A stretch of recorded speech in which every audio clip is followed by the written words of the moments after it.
Hello, welcome to the Medovate Symposium. We have three fantastic international speakers and also myself speaking this afternoon. It's a topic dear to the regional anaesthesiologist's heart, nerve safety and playing with cool new toys. Our first speaker is Dr. Maria Paz Sebastian. She's an award-winning filmmaker and anaesthetist. Over to you, Maria. Thank you very much for that nice introduction. So I'm going to talk to you about peripheral nerve injury after peripheral nerve blocks. I have no conflict of interest. So when we do our regional anesthesia, we are always concerned about nerve injury, but it should feel reassuring to know that in the vast majority of the cases, this is going to be something temporary. 97% of the cases, if happened, they will recover within weeks, and in 99% of the cases, it will recover within a year. It's it's very rare that any nerve injury happen after our peripheral nerve block, and that will be permanent. The risk has been estimated in 1 in 10,000 times for any permanent risk after related to our nerve blocks. But having a nerve block is not the only cause that can cause nerve injury after surgery. In fact, if the patient have any post-operative neurological symptoms, they are more likely related to the patient's factor and surgical factors than to our blocks. Many studies have failed in trying to demonstrate any associations between peripheral nerve blocks and peripheral nerve injury. However, having an epidural or a general anesthesia increased this risk. The risk of having any permanent nerve damage after general anesthetic is higher than after having a regional peripheral nerve blocks, and it has been estimated in 1 in 1,000 times. But even being rare, having any nerve injury, what we have to do is to try to do everything that we can to avoid it, because obviously a nerve injury will impact our patient quality of life. To be able to avoid any nerve injury, we have to know how can we produce a nerve injury. Well, this is how a nerve looks like, okay? It is formed by axons and swarm cells, and they are surrounded by a loose layer of connective tissue, which is called the endoneuron. Many axons are going to group together to become fascicles. These fascicles are surrounded by a tough layer of connective tissue, which is the perineuron, and it is a real protection of the nerve.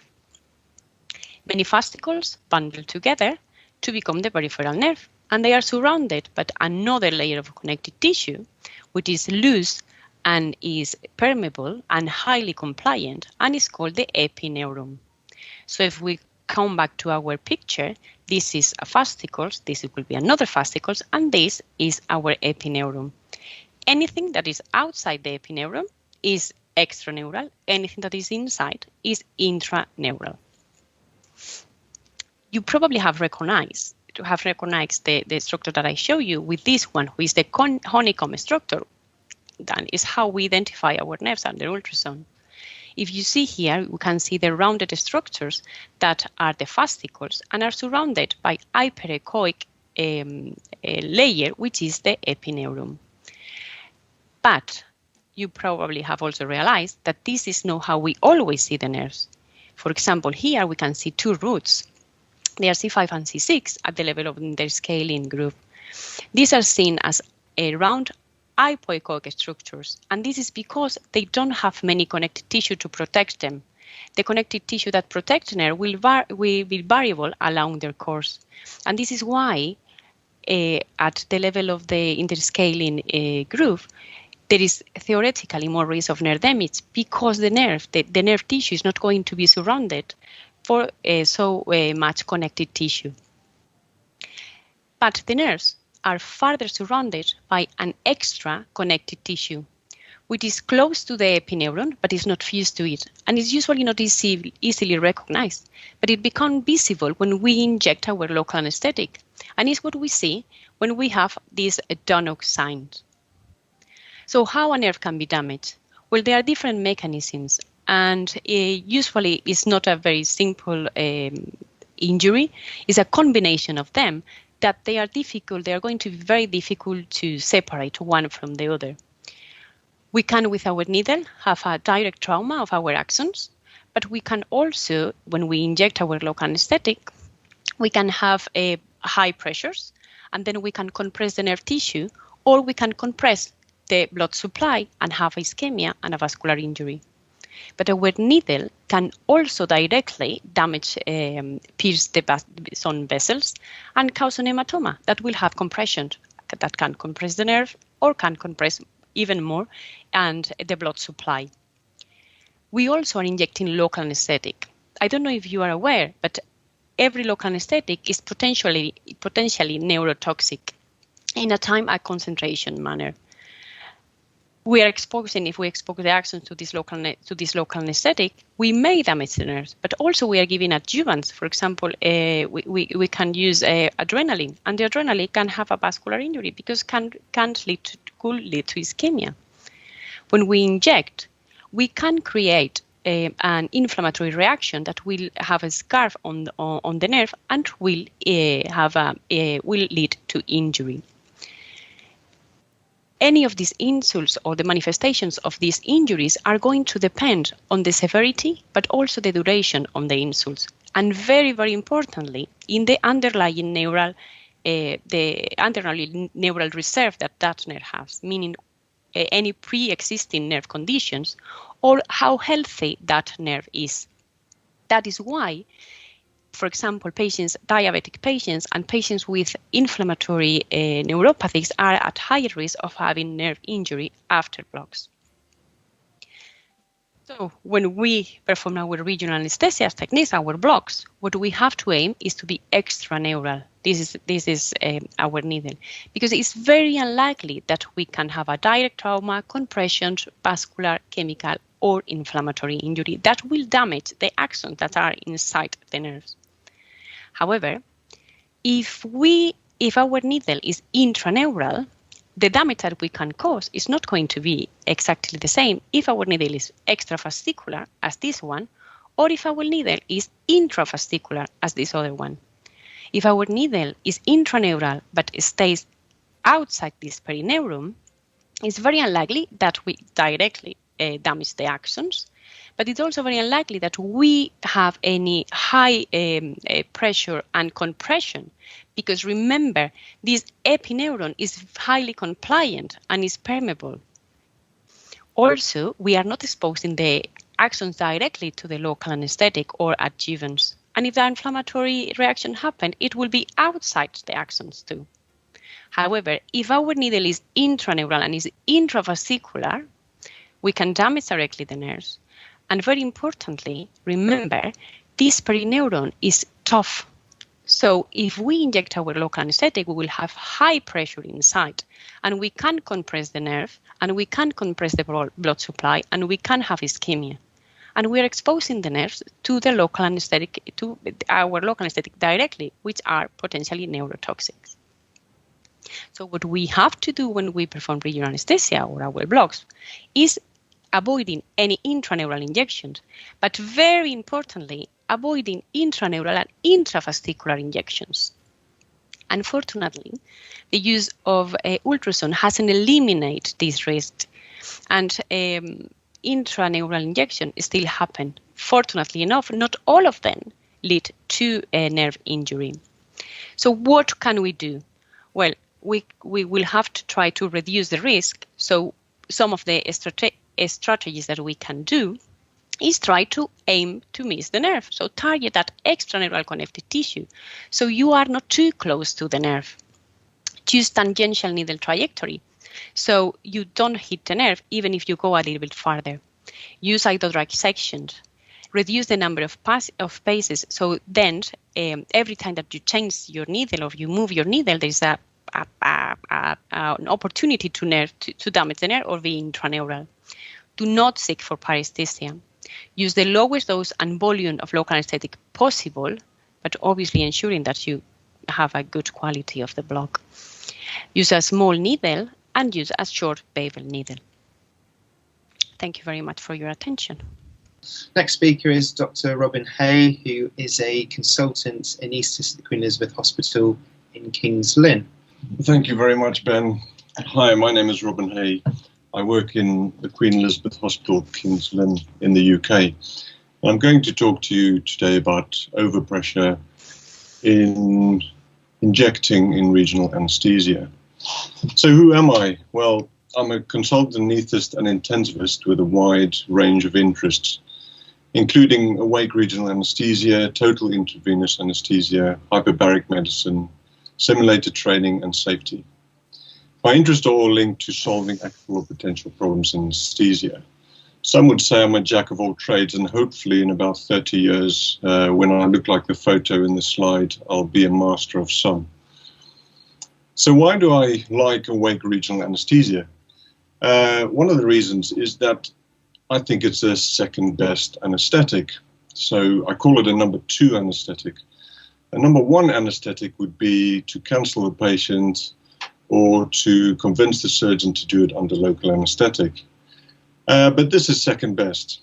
So doing a procedure under awake regional anaesthesia, I don't have to worry about the airway, I don't have to worry about post-operative pain, nausea, vomiting, awareness, and I don't even have to explain the surgical procedure to the patient as they're going to experience it. But one thing I am worried about is injecting one of the most dangerous drugs we have, like bupivacaine, in and around nerves. So my question to you is, can anaesthetists or anaesthetic practitioners safely inject local anaesthetic in and around nerves without causing trauma? So when I was thinking about what to name my talk, I called it overpressure. But overpressure is actually a term used for a shock wave over and above normal atmospheric pressure caused by an explosion. And I was interested to learn that you don't need a very high pressure over atmospheric to cause severe damage. You can have a 10 psi overpressure explosion, which can severely damage reinforced concrete and cause fatalities. Now, we as humans are a bit more resilient to pressure waves because we are quite soft and squishy. And at about 15 psi over atmospheric, it seems to be the threshold for lung injury. And interestingly, that in that range, it seems to be the threshold for nerve injury as well. So just a quick demonstration of what a 10 psi explosion looks like, and you can see the blast pressure wave moving at 50 meters per second, which is going to be very destructive. We're using pressure in a slightly different way than in an explosion, hopefully. We're injecting fluid into a confined space, and we're injecting through a needle. Now that could be extraneural, or it could be intraneural, and hopefully not intravesicular, as Maria explained. So can pressure be destructive with fluid? So I work in hyperbaric chamber, and these chambers are designed to withstand 6 atmospheres, and every now and then they test them to failure. And what they do is essentially they put water into the chamber and pressurize it until one of the ends come off. And you can imagine that there's quite a lot of destruction. So what is the limit? What are we actually talking about? What kind of pressure is going to cause harm? Now, the literature seems to indicate that about 20 psi is a cutoff for causing nerve injury. But what is that actually? Very few people know what that is. So I've given a few examples just to show you what it is. So it's about 1 atmosphere, 1,000 millimeters of mercury, which you could create putting on an S-mark bandage. It's about 13 meters column of water, or in practical terms, it's a 15-pound kettlebell on 1 square inch of wood, which I demonstrated in my living room. So I've got a kettlebell on a piece of wood in some memory foam, and you can see that it's a significant pressure. So are we good at estimating 20 psi? Well, we demonstrated in our hospital with a number of studies that even experienced operating department practitioners and anaesthetists would be happy to inject above 15 psi. And even when you ask them to try and use the highest safe pressure they would be happy with, still up to 50% of them would use high pressured injections. So why are we worried about that? Well, back in '79, Solander said that nerves should be handled with care. And unfortunately, most of the data is from experimental animal studies. And the mechanism for injury from pressure is not fully understood. So are we compressing the nerve? Are we stretching it? Are we causing laceration? Is it an injection injury? Or are we just exceeding the capillary pressure, causing ischemia? So, as Maria said, we can't yet differentiate with ultrasound between extra and intravesicular component. And the studies have shown us that we will cause harm in using high injection pressures. And it's interesting to see that no case reports of clinical significant nerve injury have been reported when using low opening injection pressures. So this is when you limit and measure the opening injection pressures. One of the things I worry about is that the surgical literature shows higher instance of nerve injury following peripheral nerve block than the anesthetic literature. And there's no prizes for guessing where the finger is going to be pointed at when you have a patient who's had a nerve block and has had surgery near their nerves to where the blame is going to go. There's also the issue of neurotoxicity when you're injecting into nerves. And two interesting papers by Gadsden and Gautier showed that if you inject under high pressure in the interscalene nerves and lumbar plexus, that you could cause extension of local anesthetic to the epidural space. And there have actually been reports of total spinal and death following interscalene blocks. So what is recommended? Well, NISORA recommends that we should use injection pressure monitoring so that we can detect injection into a poorly compliant tissue space, such as a nerve fascicle. On the left, we have a device called B-Smart made by B. Braun. And on the right, we have a SAFIRA device, which will stop at around 20 psi and also allow a one-person technique. And these are just two examples of injection pressure monitoring. So getting back to my question, is it possible to prevent nerve injury? And I say yes, it's possible with innovation and commitment to safety.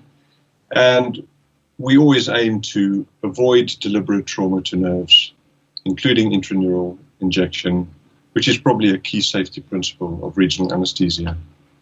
Thank you. So moving on to our next speaker, if you can imagine an anesthesiologist equivalent of Dr. Brown from the Back to the Future films, you couldn't go far wrong thinking of Dr. Peter Young. He's going to speak to us now about his new innovation. Over to you, Peter. Thanks very much, Ben, for your kind introduction. So I'm going to be talking about the development of SAFIRA itself, and all my slides and the other slides you'll see talkhub.org. If you go to there and put in the code ESRA SAFIRA, you can download and keep all the slides. So we usually put conflicts of interest up, and I will sometimes just do a Google patent search, and as you can see, I have conflict with pretty much every company in the anesthesia world. Not quite, but I do a lot of product development, but the ones that are highlighted are relevant to this talk, and there's some patents around about regional anesthesia. But the key thing is you'll see there are 4 different authors, 4 different inventors on those patents, and these are the 4 of us. a fuzzy picture from some time ago. This is Imad Fawzi, who is currently working in the United Arab Emirates, but was with us as a consultant. And he drew this little picture probably about 8 or so years ago of a needle which one could have a manual pressure production to allow a minimization of pressure injection. This chap is John Gibson, who I share an office with. And John is a bit of an electronics wizard. He's also a consultant in intensive care medicine, but his desk is always covered in things like this, which is the first of the prototypes of SAFIRA when we decided that it was better to make it electronic. Joe Carter is another consultant colleague of mine that at the time shared an office and now works up in York.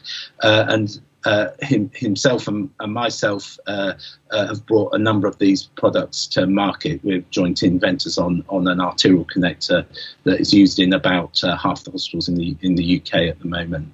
And there's me, and I help from the perspective of I've written quite a few patents and collecting the intellectual property, but also sort of helping with the development process as well. And so why was I interested in this in particular? Well, one is I obviously love to do innovations, but I was particularly interested in this. I wouldn't claim that I'm a regional anaesthesia expert in any way, but about 15 years ago, a patient of mine who'd had a total knee replacement on the first day post-operatively needed an ultrasound to check if they may have a DVT, which they didn't have, but the ultrasonographer said, oh, the quads seem to be a bit wasted. Now, I think I've got a expert enough audience listening to this to understand that it's very unlikely that a nerve injury would cause your quads to waste within 24 hours. However, someone said it could be the block, and the patient clearly took this on board, and it set off a series of rather unfortunate events. There were some lawyers that were instructed. There was scrutiny of my anaesthetic chart, and I had to get my medical defence union involved. And there was one of the questions that came up was, how do you know what pressure you injected at? And my answer to it was because my assistant told me it was all right, which wasn't really very strong. This is a more recent from our UK management algorithm, which is really quite helpful. It didn't exist at the time, but we ended up in this territory with a neurologist, with MRI scanning, nerve conduction tests and EMGs. And it was a pretty depressing 4 months before the whole thing just disappeared away at that point. But I certainly wouldn't wish it on anyone, and it was a marking point in my career. So the principles of what we wanted to do when we were devising SAFIRA to try and make this more effective from the point of view of preventing pressure injury and knowing what pressure you're injected at. We wanted to make it safer for patients and also safer for the anaesthetists that are doing the injections. We wanted to ensure that there was no overpressure on the nerve fascicles, make it convenient for the clinicians and put control into their hands, so they would rather use that than having a two-person procedure with an assistant, and make it cost-effective for the hospitals by being time-saving and also potentially litigation-saving. And so we started with this development process with Imad's little picture. We moved on to John's electronic wizardry. We took lots of lumps of meat and used that to calibrate and work out what sort of flows and waveforms would be successful or likely to be successful. We collected intellectual property as we went and discovered things that may be required to make this technique optimal, really to be able to get someone to develop it. And then we looked at our contracts and discovered that actually everything we invent belongs to the hospital and the NHS. So we made buddies with our hospital. We linked up with Health Enterprise East, which is one of the NHS innovation agencies, and got a little bit of funding and made it look a lot prettier and work functionally a little bit better. We then took bigger bits of meat and played around with that for a period of time. And then we linked up with Medovate. And Medovate are a relatively new company that have taken on quite a number of highly innovative patient safety devices, and with rapidity they've brought them towards market, and in the case of SAFIRA to market, through the whole development process and the regulatory requirements, and have been actually phenomenal. Having worked with many companies, I can say that. And this is what SAFIRA looks like today. It's a syringe driver, a bespoke syringe, and a foot pedal. And it means you can hold your needle in one hand, your ultrasound probe in the other hand, and inject pressing on the green here, or aspirate pressing on the yellow, to give your patient local anaesthetic exactly when you need to, but also in the understanding that you're not going to be overpressuring, and you're going to maintain the injection pressures at a safe level. Medovate have teamed up with Vigon, which is absolutely fantastic, and we now have this moving really very fast. Here's just a picture of it in use. You can put the syringe pump where you like. Some people seem to like to put it right next to where you're doing the block. Some people like to have it over, sat underneath the ultrasound screen. But here's a block being performed with SAFIRA. Something I didn't know, there's a whole industry and market of veterinary neural blocks as well, and this is now moving in that direction. And SAFIRA's rapidly gone to America, Australasia, and all across Europe, and it does seem, with the feedback that's coming back and the markets that are opening up, that people like using it. I'd like to just do a call out for James Stimson. James is one of my colleagues who's an absolute expert at regional anaesthesia, and I know quite a few of the audience will know him and of him. James was the first person to do a block with SAFIRA, and this is a picture of the first block ever having gone in some time ago. I'll just mention some new developments. This is not quite on the market yet. Instead of the foot pedal, you can use this palm pad. You can inject with green, you can aspirate with yellow. Your two fingers go through the holes, and you can still hold your needle and your ultrasound probe. And when there's been pretty good feedback with user groups with this. When I've used this, it's my preferred technique, actually. However, it seems to be on a straw poll about 50-50. Some people seem to prefer the foot pump. So that concludes my talk. I'll remind you again that talkhub.org, ESRA SAFIRA is the code, and you're welcome to these slides. And I think some of the other speakers are using the same thing. So thank you very much for your attention. So we're going to move on to now me speaking. So I'm Ben Fox. I'm a consultant anaesthetist in the Queen Elizabeth Hospital, King's Lynn.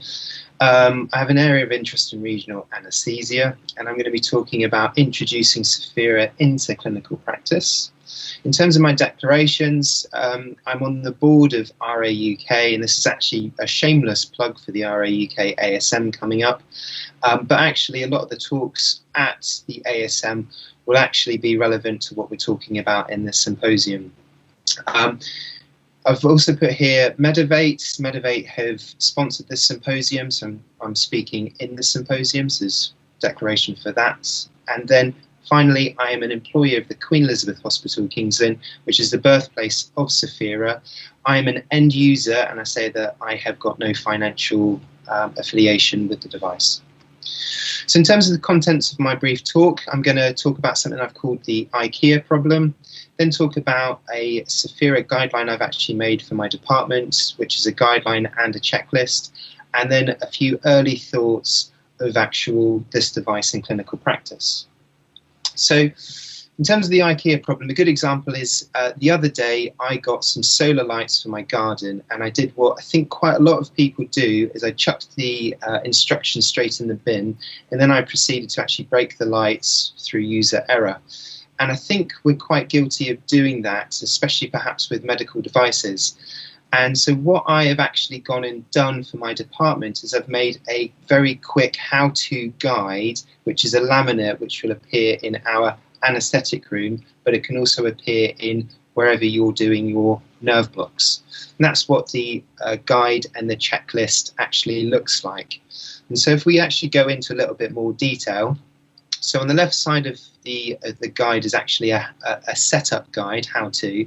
And so the first thing you'll see is the actual syringe driver, and I've actually got one right here. So this is a syringe driver, and actually we have a little rubber bung which actually comes off the driver there. And once we've got that, we actually then prepare our local anaesthetic. So SAFIRA comes with sterile syringes. So my willing volunteer is actually providing it here. So we've drawn up our local anaesthetic, and then it clips satisfactorily into place. And then when we're actually ended, there's a little injecting button there. And once we've done that, we end up connecting it to the foot pedal, which Pete was mentioning. And it's just a simple connection there like that. That goes in that like that.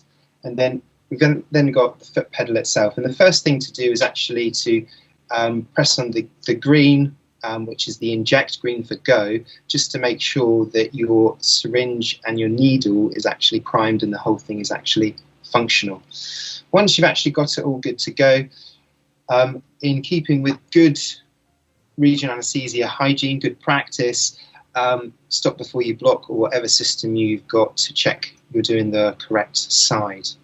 Now, in terms of the procedure itself, SAFIRA is designed as a single operator unit, and I think this will be very good for the experts in regional anaesthesia, and also I know a lot of people around the country and also further afield do techniques where they actually hold the needle and hold the syringe in the same hand and inject, and they have very good results with that and they swear by it. I tried it once and I almost poked myself in the eye, so it's not for me, and I don't know if it's necessarily for everyone. Now, if you've got a trainee or someone that's training to do a block with you, there's something called cognitive load theory. So if you're giving them a new task to do, such as putting a needle right next to a nerve, getting the nerve on the screen, the needle on the screen, and then you say to them, and now here's a foot pedal to do stuff with, you might overload them. So one thing that I have been practicing in my hospital, which is actually working really well, is actually you do a two-person technique. So the trainee does the needling, and I, as the trainer, facilitate the injecting with the foot pedal, and that works really, really well.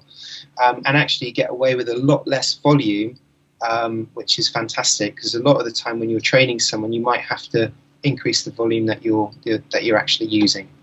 So in terms of the procedure itself, on the left-hand side of the screen, you can see my foot on the green pedal. This is inject. When you press that down, the syringe will inject, and you'll see a green light on the syringe driver. On the opposite side, you can see that there's a yellow pedal. When you depress that, you'll get an aspirate, and you can see that there's a yellow light on there like that.